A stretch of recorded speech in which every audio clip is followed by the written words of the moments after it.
नमस्कार दोस्तों, आ गए हम आपके साथ साधारण ब्याज को लेके। जैसा कि आपको मैं बता दूं कि मैंने सुबह आपके लिए एक वीडियो की थी जिसमें मेरे कैमरे में थोड़ी प्रॉब्लम आ गई थी, लेकिन मैंने बेसिक को आपको वहां समझाया है। पहले क्वेश्चन से ही प्रॉब्लम आ गई थी, लेकिन बेसिक को मैंने आपको बिल्कुल क्लियर कर दिया है। तो मैं दोबारा आपको पहले क्वेश्चन से लेके आया हूं। कृपया देखना ना भूलें, ज्यादा से ज्यादा शेयर करें, लाइक करें और कमेंट करें। ये काम तो अब आपको करना ही है, क्योंकि अब हम ऑनलाइन में हो चुके हैं। और आपको अगर विश्वास नहीं है तो आप टाइम देख सकते हैं, घड़ी में 10:05 हो रहे हैं। आपकी क्लास के लिए मैं अभी आया हूं, तो आपको मेरी इस मेहनत का फल तो देना ही है और आपको मेरे लिए सिलेक्शन देना है। जैसे कि मैं आपको बता दूं कि ये वीडियो मैं एसएससी जीडी के लिए लेके आया हूं स्पेशली, जिसमें 60 मिनट में 80 क्वेश्चन है मैथ के, जिसमें आपको 20 क्वेश्चन देखने को मिलेंगे। मैंने आपके लिए कोई ऐसा सिंपल सा क्वेश्चन नहीं उठाया है या सिंपल चैप्टर नहीं उठाया है। मैंने आपके लिए एकदम फंटास्टिक चैप्टर, जो कि आपके पेपर में अच्छा साबित होने वाला है, यानी कि सिंपल इंटरेस्ट से मैं आपकी शुरुआत करने जा रहा हूं। सबसे पहले मैं पहले क्वेश्चन में ही आपको बेसिक समझाऊंगा। जिस बच्चे को थोड़ा बहुत बेसिक समझ में आया होगा या नहीं आया होगा, तो मैं वो बेसिक आपको समझाने की कोशिश करूंगा।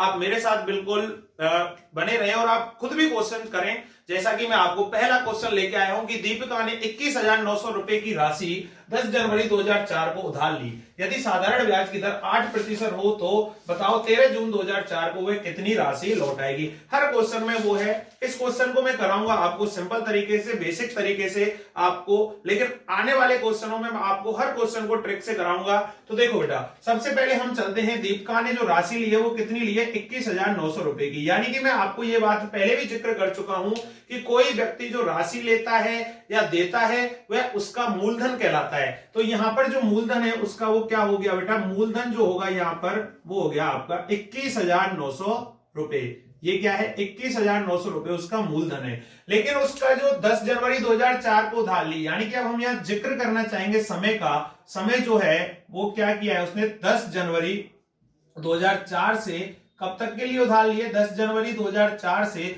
उसने 13 जून 2004 तक के लिए उधार लिया है। 13 जून 2004 तक।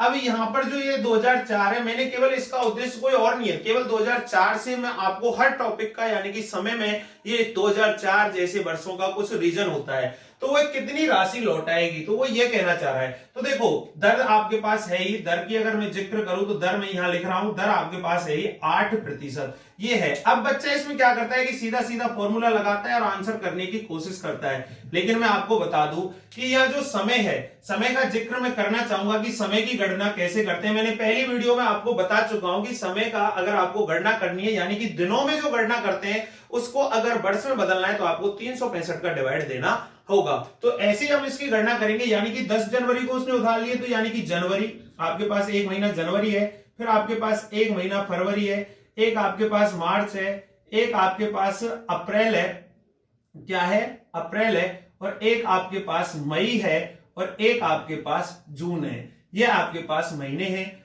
अब यहां पे मैं बात करूं कि जो जून है, जून होता है आपका 13 का, जून होता है 13 का। अब ये देखो, जनवरी में उसने 10 जनवरी को पैसे उधार लिए। जो जनवरी है वो 31 की होती है। अब आपको कैसे पता लगाना है उसके लिए मैं आपको बता दूं। देखो, ये वाली उंगलियां जो आप देख पा रहे हो, यहां पे आपको गणना करनी है। जनवरी जो होती है वो कितने की होगी? जो ऊपर आए वो 31 का, जो ऊपर आए वो 31 का होता है। जैसा कि ये जो है ये 31 का है, जो गड्ढे में जाए वो 30 का होता है। अब यहां पर जो जनवरी है बेटा, 10 जनवरी को तो उसने उधार लिए, तो जनवरी 31 की है। 10 जनवरी को लिए तो कितने दिन बच गए जनवरी में? आपके 21 दिन बच गए। लेकिन यहाँ पे जो फरवरी है ना, फरवरी हर व्यक्ति की लाइफ में बड़ी रहस्यमयी है, तो यहाँ पे भी फरवरी का बड़ा रहस्य है। तो फरवरी का मैं रहस्य आपको बता दूं कि जो फरवरी का रहस्य है वो क्या है कि 2004, अगर आपका समय 2004 है तो फरवरी आपकी 28 की होगी या 29 की? ये आप मुझे बता सकते हैं, फरवरी 28 की होगी या 29 की?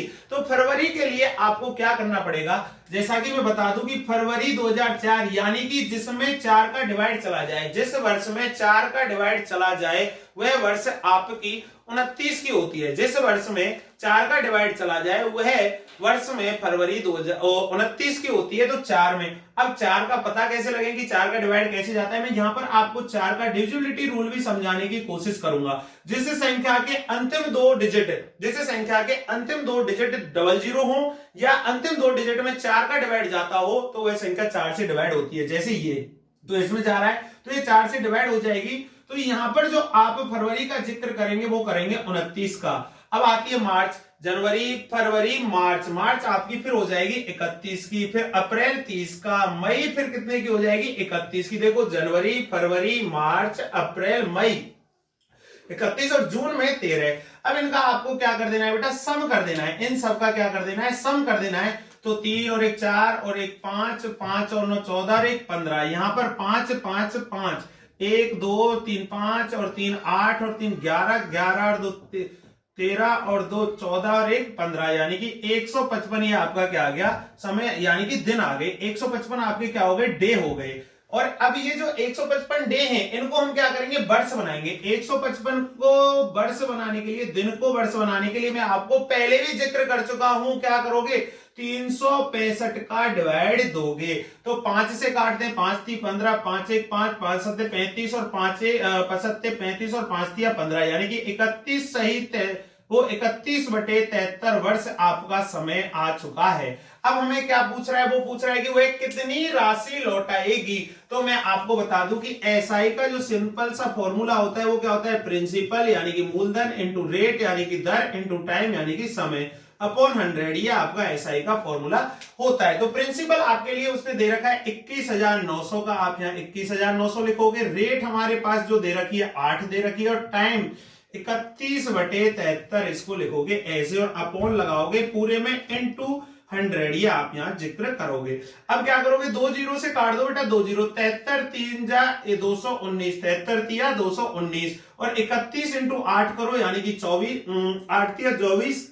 मैं यहां करना चाहूंगा 31 इंटू 8 यानी कि ये हो जाएगा 8 1 8, और 8 तिया जो होता है वो कितना होता है 244 ही हो गया। 8 एकम 8 वो 8 एकम 8 और 8 तिया 24, 248 ही हो गया। यहाँ 3 का करना चाहूंगा मैं, यहाँ कितने का मल्टीप्लाई करोगे आप, 3 का मल्टीप्लाई करोगे। 3 बच रहा है आपके पास, तो यहाँ 3 का मल्टीप्लाई करोगे, तो 3 का मल्टीप्लाई करके कितना आएगा, 3 8 24 हासिल लगी 2, 3 चौका 12 2 14 हासिल लगी 3 दूनी 6 1 7, यानी कि 744 रुपए।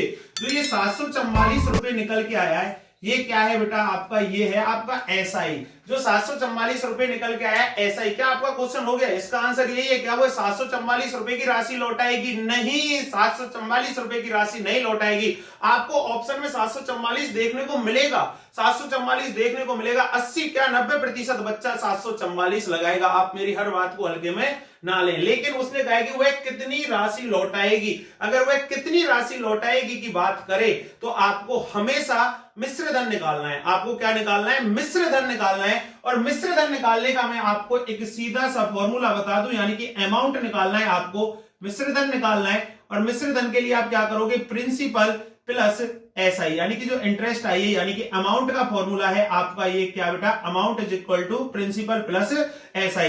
प्रिंसिपल जो दे रखा है आपको 21,900 रुपए दे रखा है। कितना दे रखा है, 21,900, और एसआई है आपके पास 744।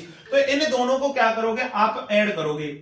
इन दोनों को क्या करोगे, यहां ऐसे ऐड कर लो। अगर आपको दिक्कत आती है, 4 4 9 7 16 और 2 22,644 रुपए जो है वो दीपिका आपकी लौटाएगी। कितने लौटाएगी बेटा, 22,644 रुपए दीपिका लौटाएगी। तो आपको इस क्वेश्चन में हो सकता है मैंने आपका 5 मिनट 10 मिनट का जो समय लिया है वो केवल प्रत्येक बेसिक को समझाने के आपके लिए आपको लिया है। मैं आपके हर क्वेश्चन को ट्रिक से समझाऊंगा, आप टेंशन ना लें। ये तो बिल्कुल सिंपल सा क्वेश्चन था, आप जिसको कर सकते, लेकिन यहां पर मैंने आपको लीप वर्ष को समझाने का जिक्र किया है, जिससे आपको लीप वर्ष समझ में आ जाए। लीप वर्ष वह वर्ष होता है जिसमें 365 दिन तो होते हैं, वो साधारण वर्ष होता है। और जिसमें 366 दिन होते हैं वह आपका लीप वर्ष कहलाता है, जिसमें आपका फरवरी 29 का होता है। क्वेश्चन वाला आपको लीप वर्ष से अवश्य देगा।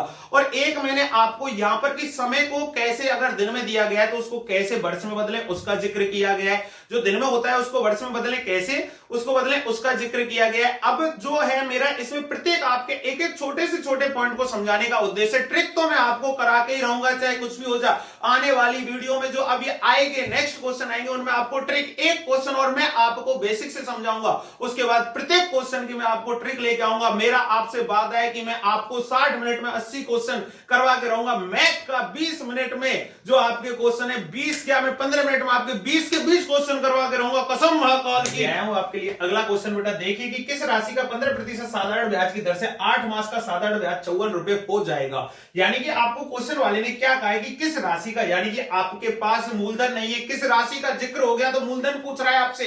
क्या पूछ रहा है? मूलधन। तो हमें निकालना है मूलधन, और मूलधन निकालने का फॉर्मूले का मैं जिक्र आपको पहले ही कर चुका हूं। ब्याज इंटू 100 अपॉन मूलधन, यानी कि मूलधन आ गया दर इंटू समय। ये फॉर्मूला है आपका, क्या है? ये आपका फॉर्मूला है, इससे हमें मूलधन निकालना है। अब देखिए किस राशि का 15% साधारण ब्याज की दर से, यानी कि मेरे पास दर दे रखी है, कितनी दर है मेरे पास? 15%। दर तो मैं लिखूंगा 15%। दर से 8 मास का साधारण ब्याज 54 रुपए हो जाएगा। ब्याज कितना आ गया? 54 रुपए। ब्याज आ गया 54 रुपए, और 8 मास समय जो दे रखा है वो दे रखा है आपके लिए 8 मास, यानी कि महीने को वर्ष में बदलना सिखाऊंगा। महीने को वर्ष में बदलना सिखाऊंगा। महीने को वर्ष में बदलने के लिए मैंने आपको क्या बताया था कि किसने का डिवाइड देना है आपको? 12 का। महीने को वर्ष में अगर आपको बदलना है तो 8/12, 4 दूनी 8 और 4 तिया 12, यानी कि 2/3 वर्ष आपका समय आ चुका है। आपके पास सारी की सारी वैल्यू आ चुकी है। ब्याज की जगह पे लिखो 54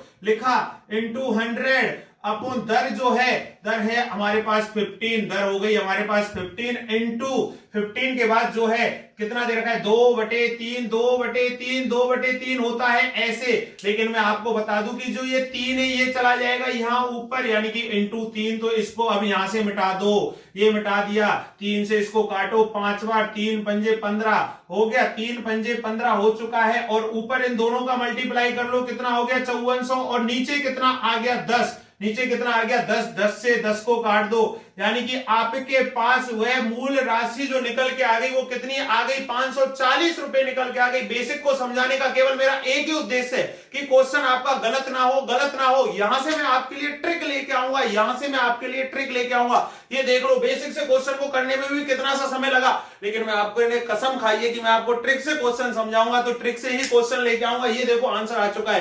कितने पैसे देगा वो? कितनी राशि है वो? 540 रुपए है, और 540 आपका आंसर आ चुका है। तो अब अगला क्वेश्चन मैं लेके आ रहा हूं।